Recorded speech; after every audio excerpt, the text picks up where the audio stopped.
नमस्कार दोस्तों, स्वागत है आपका मेरे चैनल नॉलेज इज़ पावर में। मैं हूं केदार और आज का जो हमारा वीडियो रहेगा वो हमारे पिछले वीडियो का कंटिन्यूएशन रहेगा, stocks that will shine in 2025।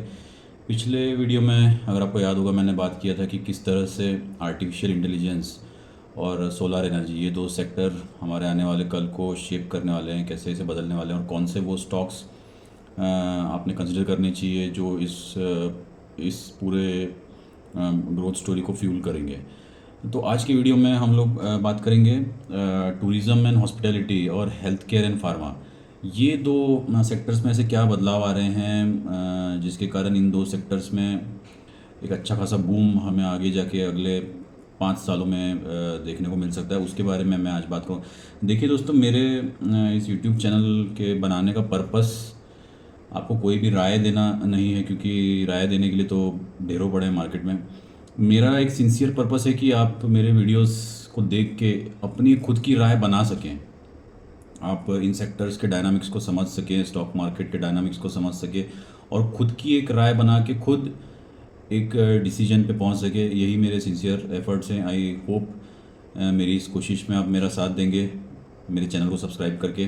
तो चलिए वीडियो को शुरू करते हैं। दोस्तों, आज जिन दो सेक्टर्स को मैं कवर करने वाला हूँ इस वीडियो में वो है हेल्थ केयर एंड फार्मा और टूरिज्म एंड हॉस्पिटैलिटी।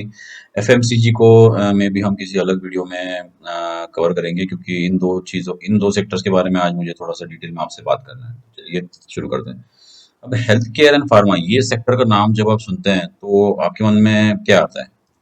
हॉस्पिटल्स और medicine, right?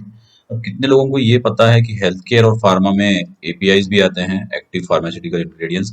Active pharmaceutical ingredients क्या रहते हैं? मेडिसिन बनाने के लिए जो रॉ मटेरियल लगता है उसे हम एपीआईज कहते हैं। तो एपीआईज की बहुत सारी कंपनियां लिस्टेड हैं स्टॉक मार्केट में, जिसके बारे में मैं आगे बताऊंगा आपको। हेल्थ इंश्योरेंस भी ये हेल्थ केयर एंड फार्मा का पार्ट है। डायग्नोस्टिक्स एंड लेबोरेटरी, ये भी एक बहुत बड़ा चंक आज की तारीख में हेल्थ केयर एंड फार्मा का फॉर्म करता है। और मेडिकल टूरिज्म, इसके बारे में आपको अगली स्लाइड में बताऊंगा। तो ये सारे मिलके हेल्थ केयर और फार्मा सेक्टर को बनाते हैं। और आपको पता है इसका साइज क्या है इस इंडस्ट्री का? 30.87 लाख करोड़ ये इस इंडस्ट्री का साइज है और 70 लाख लोगों को ये इंडस्ट्री एम्प्लॉय करती है। तो हमने क्यों हेल्थ केयर सेक्टर को नजरअंदाज नहीं करना चाहिए, क्यों हमने इस पे फोकस करना चाहिए? देखिए, कोविड के बाद एक बहुत बड़ा चेंज आया है लोगों की लाइफ में। वो हेल्थ के बारे में ज्यादा कॉन्शियस हो गए हैं।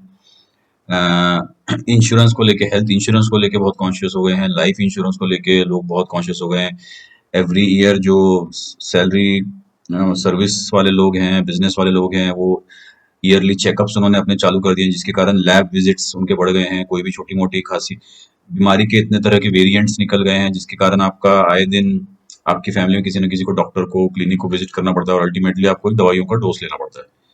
दूसरी चीज क्या है कि देखिए, मेडिकल टूरिज्म की मैंने बात की पिछले स्लाइड में। मेडिकल टूरिज्म क्या रहता है? देखिए, जो डेवलप कंट्रीज हैं, यूरोप और यूएस जैसी, वहां पे है मेडिकल ट्रीटमेंट बहुत महंगा। तो अगर आपका बर्थ होते ही वहां पर हेल्थ कवर नहीं है तो आप समझिए कि आप वहां से कंगाल होकर ही रिटर्न आएंगे। अब क्या हो रहा है कि ये चीज वहां की पॉपुलेशन खुद ये समझ रही है कि इंडिया में मेडिकल ट्रीटमेंट बहुत सस्ता है और at the same time quality treatment भी है, क्योंकि हमारे डॉक्टर्स कहीं ज्यादा क्वालिफाइड है because of the educational quality which we are giving here in India. तो इस कारण से वहां से लोग आ रहे हैं इंडिया में ट्रीटमेंट लेने के लिए। तो 2020 में अराउंड 2 लाख लोग आते थे मेडिकल ट्रीटमेंट इंडिया में लेने के लिए। अब वो आंकड़ा बढ़ के हो गया 7 लाख, मतलब तिगुना हो गया लगभग 2024 में। अब तीसरी चीज क्या है कि ये सारी चीजें होने के कारण मेडिकल इक्विपमेंट्स का परचेस ओवरऑल बहुत बढ़ गया, क्योंकि आपके बीमारियों की तादाद बढ़ गई है, लोग ज्यादा बीमार पड़ रहे हैं, हॉस्पिटल्स के रूम्स ज्यादा फुल रह रहे हैं और ये सब कैटर करने के लिए मेडिकल इक्विपमेंट्स परचेज करने पड़ रहे हैं। और ये मेडिकल इक्विपमेंट्स भी हेल्थ केयर और फार्मा का ही एक पार्ट है। सबसे अच्छी चीज क्या है पता है दोस्तों? हेल्थ केयर सेक्टर की, ये इसको डिफेंसिव सेक्टर कहा जाता है। हेल्थ केयर और आईटी, इन दोनों को डिफेंसिव सेक्टर कहा जाता है। मतलब मार्केट भले ही अगर वोलेटाइल हो जाए, मार्केट एक अच्छा खासा करेक्शन भी ले ले, लेकिन फार्मा स्टॉक्स आप अगर पिछली हिस्ट्री उठा के देखेंगे पिछले 25 साल की, तो करेक्शन जब आता है मार्केट में, जब मार्केट में डिप आता है, ड्रॉप आता है किसी भी चीज के कारण, फार्मा सेक्टर एक ऐसा फैक्टर है कि जो आपको शील्ड करता है किसी भी वोलेटिलिटी के अगेंस्ट। तो ये इसमें करेक्शन इतना ज्यादा नहीं आता है as compare to the Nifty index. तो that is also one of the reason की जो रिस्क एवर्स इन्वेस्टर्स हैं, जो जिनको जो कंजर्वेटिव हैं, जो अपनी 50s क्रॉस कर चुके हैं और जो ज्यादा रिस्क लेना पसंद नहीं करेंगे अपने कैपिटल के साथ, वो इस सेक्टर में इन्वेस्टेड रह सकते हैं and eight the same time they can earn handsome returns. एक और इंटरेस्टिंग चीज मैं आपको बताता हूँ कि क्यों हेल्थ केयर और फार्मा सेक्टर पे फोकस करना चाहिए। 2023 में आपको पता है कि हमारी इंडियन पॉपुलेशन में एल्डरली लोग, सीनियर सिटीजन लोग, मतलब 60 के ऊपर के लोग कितने percent of the population contribute करते हैं? 10.5%। अब आगे जाके अगले 20 साल में ये आंकड़ा दुगना होने वाला है, मतलब 21% लोग हमारी टोटल पॉपुलेशन के बूढ़े हो चुके रहेंगे। अब यूएस में ये आंकड़ा ऑलरेडी 16% तक पहुंच चुका है, मतलब ऑलरेडी 16% पॉपुलेशन यूएस की आज की तारीख में बूढ़ी हो चुकी है। इसलिए यूएस का अगर आप बजट देखेंगे हेल्थ केयर का, वो सबसे ज्यादा रहता है, क्योंकि वो ऑब्वियसली वहाँ की पॉपुलेशन का डेमोग्राफिक्स देखते हुए।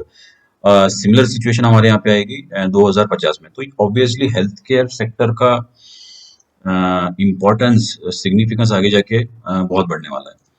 तो अब मैं आपको सिर्फ बताता हूँ, देखिए दोस्तों, कि रिस्क एवर्स होने के बावजूद, इतना सेफ हेवन होने के बावजूद स्टॉक मार्केट में इसने किस तरह के रिटर्न दिए। अब जो हमने पिछले स्लाइड में बात की थी कि कैटेगरी मेडिसिन में है, हेल्थ केयर फार्मा में क्या क्या चीजें आती है, medicine, API, health health insurance, hospitals, diagnostic, तो सभी में के मैंने टॉप स्टॉक्स आपके सामने रखे हैं। उनके 5 इयर्स रिटर्न्स क्या दिए उन स्टॉक्स ने, आप खुद देख लीजिए। सन फार्मास्यूटिकल्स बाय मार्केट कैप सबसे बड़ा है मेडिसिन में, 370% का रिटर्न दिया है, मतलब 3.5 गुना आप समझ सकते हैं। डेविस लैब जो कि एपीआई है, एक्टिव फार्मास्यूटिकल इंग्रेडिएंट्स, मतलब इन मेडिसिन बनाने वाली कंपनियों को ये रॉ मटेरियल देते हैं अपना, इसने 2.5 गुना रिटर्न दिए पिछले 5 साल में। स्टार हेल्थ इंश्योरेंस को आप सिर्फ अपने वॉच लिस्ट में रखिए, देखिए इसका निगेटिव रिटर्न क्यों दिख रहा है, उसका भी मैं आपको रीजन बताता हूँ।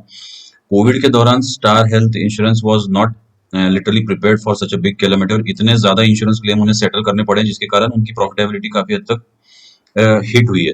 लेकिन देखिए, कोविड एक वन ऑफ इंसिडेंस है जो कि 25 साल में एक बार आता है, और उसके कारण सारी इंश्योरेंस कंपनियों पे बहुत स्ट्रेस आया था। तो उसे अगर हम थोड़ा सा नजरअंदाज कर दें, तो ये हम कह सकते हैं कि आगे जाके हेल्थ इंश्योरेंस के स्टॉक्स भी धीरे धीरे अच्छा परफॉर्म करने लगेंगे, because of the rising awareness of the people regarding the health insurance. Apollo hospitals, he hospitals का टॉप स्टॉक है, इसने लगभग 3.25 गुना रिटर्न दिया है। डॉक्टर लाल पैथ लैब, ये डायग्नोस्टिक्स में है, मतलब आपके लैब विजिट्स जो भी होते हैं अलग अलग टाइप के टेस्ट के लिए, उसमें ये है, इसने लगभग 1.17 गुना रिटर्न दिया। तो ये ओवरऑल एक नजरिया मैंने आपके सामने रखने का कोशिश किया कि फार्मा सेक्टर अभी कैसे प्लेस्ड है, और आगे जाके जस्ट बिकॉज इसका अवेयरनेस बहुत ज्यादा बढ़ने वाला है, उस कारण से और अवेयरनेस अगर किसी सेक्टर का बढ़ेगा तो उसमें जो स्टॉक्स प्रेजेंट है उस पर्टिकुलर सेक्टर में, वो ऑब्वियसली चलना चालू करेंगे। तो देखिए, ये बाकी सब भी कंपनियां हैं, लुपिन लैब्स है, Cipla, Mankind pharma, Narayana Hrudayalaya, Max care, these are some other stocks which can be considered from an investment point of view। अब हम बात करते हैं टूरिज्म एंड हॉस्पिटैलिटी। देखिए, ये दोनों सेक्टर जो मैंने आपको आज लिए ना, ये उनका जो चेंज ऑफ कैरेक्टर आया है वो कोविड के बाद आया है। तो आपको पता है कोविड के बाद एक सबसे बड़ी चीज जो बदली है आ, आम इंसान की जिंदगी में, एक नॉर्मल सर्विस करने वाले की जिंदगी में या एक बिजनेस करने वाली जिंदगी में, वो क्या है पता है आपको? उसका स्पेंडिंग पावर बढ़ चुका है। अब 2020 और उसके पहले देखिए और उसके बाद देखिए कि लोगों के पास पैसे का फ्लो बढ़ गया है for whatever reasons. Work from home जैसी चीजें हो गई है, हाइब्रिड वर्क मॉडल हो गया है, पे राइजेस बहुत जल्दी हुए हैं। तो इन सब चीजों का अल्टीमेटली स्पेंडिंग पावर लोगों की बहुत बढ़ गई, लोगों की, मतलब लोगों के हाथ में पैसा है आज की तारीख में स्पेंड करने के लिए, जो प्री कोविड हमें ये ट्रेंड इतना नहीं दिखता था। और इसी कारण से आप देखोगे आज इन्फ्लेशन भी बहुत ज्यादा बढ़ रहा है, चीजें महंगी हो रही है, क्योंकि लोग स्पेंड करने के लिए तैयार है। अब ये सारा पैसा जो है ये जा कर रहा है, ये जा रहा है वेकेशंस में, वेडिंग्स में, पार्टीज में, शॉपिंग में। तो ये सारी चीजें अल्टीमेटली टूरिज्म एंड हॉस्पिटैलिटी से रिलेटेड है, और ये सब चीजों के कारण टूरिज्म और हॉस्पिटैलिटी आगे जाके बूम होने वाली है। अभी और दो चीजें जो हैं, कॉर्पोरेट ट्रैवल बहुत बढ़ गया लोगों का, मतलब कंपनियां लोगों को बाहर ज्यादा भेज रही हैं काम पे, ऑफशोर, और इस टाइप की चीजें, बिजनेस मीटिंग्स, कॉन्फ्रेंसेस, एग्जीबिशंस, ये सारी चीजें इतनी बढ़ गई है, तो जिसके कारण दो चीजें होंगी, ट्रैवल बढ़ेगा और दूसरा होटल रूम्स की ऑक्यूपेंसी बढ़ेगी बिकॉज ऑफ द फुटफॉल।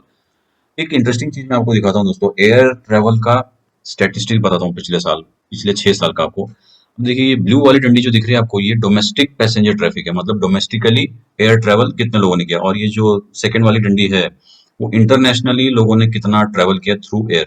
अब आप इंटरेस्टिंगली देखिए, 18-19 में 13.7 करोड़ लोग ट्रैवल कर रहे थे डोमेस्टिकली, और 6.9 करोड़ लोग ट्रैवल कर रहे थे इंटरनेशनली। 1920 में लगभग सेम था। ये सर्कल जो आप देख रहे हो इसमें कोविड आया, ये कोविड का पीरियड था, तो ये कितना स्टीप फॉल एक्चुअली आ गया ये ओवरऑल एयर ट्रैफिक में। 5.2 करोड़ लोगों ने डोमेस्टिकली ट्रैवल किया, और एयर ट्रैफिक इंटरनेशनल तो ऑलमोस्ट बंद था, मतलब 1 करोड़ लोगों ने ही ट्रैवल किया।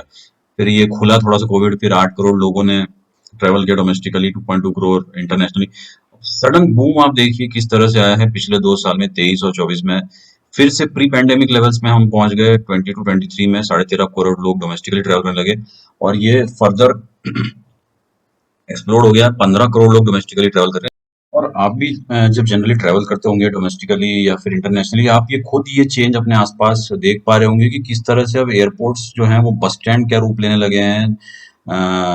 कचरे की तरह ट्रैफिक है, सारी जो चेक इन लाइन्स हो या सिक्योरिटी चेक हो, वहां पे किस तरह से भीड़ पूरी उमड़ी पड़ी हुई है सारे एयरपोर्ट्स पे। तो इससे आपको अंदाजा लग सकता है कि ये अल्टीमेटली हो क्या रहा है, कि इस सेक्टर में ग्रोथ फ्यूल हो रही है इन सब चीजों के कारण। ये it's a part of the larger consumption story of the Indians, जो आगे जाके और बढ़ने ही वाली है। तो मैं आपको थोड़ी सी की स्टैटिस्टिक्स दे देता हूँ क्या है इस सेक्टर के। इंडियन हॉस्पिटैलिटी इंडस्ट्री है 10.5% से अगले 3 साल तक बढ़ने वाली है। अब होटल रूम्स यूज करने वाले लोग जो हैं, मतलब होटलिंग जो करते हैं और रहने के लिए जो वो स्टेज के लिए जाते हैं वेकेशन के लिए, उनका नंबर बढ़ के होने वाला है अराउंड 11 करोड़, जो कि आज की पॉपुलेशन के 8% है। अराउंड 12 करोड़ लोग यूज करने वाले हैं होटल्स।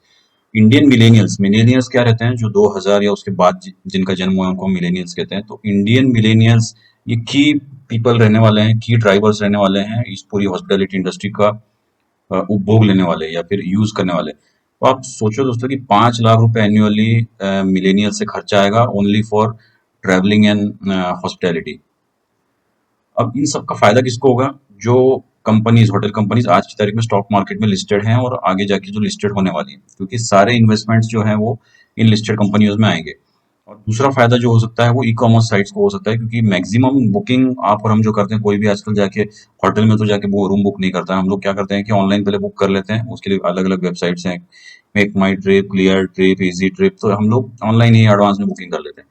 अब देखिए इसमें स्टॉक्स टू कंसिडर, अब ये सेक्टर का व्यू आपको आ गया होगा। अब इसमें कौन से स्टॉक्स हैं जो आप कंसिडर कर सकते हैं? इसमें आज की तारीख में होटल इंडस्ट्री में बहुत कम स्टॉक्स है दोस्तों, ये 4 से 5 गिनती के स्टॉक्स है, जिसमें ये 2-3 जो कि थोड़े अच्छी क्वालिटी के स्टॉक्स हैं। इंडियन होटल्स है, 705 रुपये उसका प्राइस चल रहा है। मॉडरेट रिस्क में रखा है मैंने, क्योंकि बिकॉज ऑफ द रैली जो स्टॉक मार्केट में हुई है पिछले 4 साल में, उसका ये प्राइस ऑलरेडी बढ़े हुए हैं, बट स्टिल हम लोग उनको कंसिडर कर सकते हैं। डिप में लेना ज्यादा बेटर रहेगा।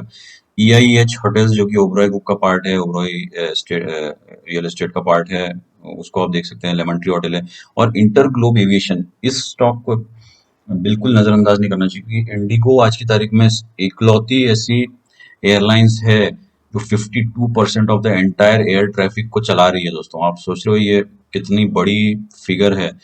मतलब पूरी एयरलाइन इंडस्ट्री में इंडिगो की आज की तारीख में मोनोपोली है, और इसका प्राइस आप देखोगे 4,680 रुपये आज की तारीख में चल रहा है। ये मुझे याद नहीं है, शायद ये 3-4 साल पहले ये प्राइस अराउंड 800 या 900 रुपये था, आई थिंक सो। लेकिन आज की तारीख में आप देखो ये लगभग 5 गुना हो गया है इस स्टॉक का प्राइस। तो इस स्टॉक को बिल्कुल इग्नोर करना चाहिए, इससे आप अपने वॉच लिस्ट में रखना चाहिए। बाकी ई कॉमर्स स्टॉक्स मैं रिकमेंड नहीं करूंगा, ये इजी ट्रिप प्लानर, लीटरेस एवेन्यूज, यात्रा ऑनलाइन, ये सब लिस्टेड स्टॉक्स है।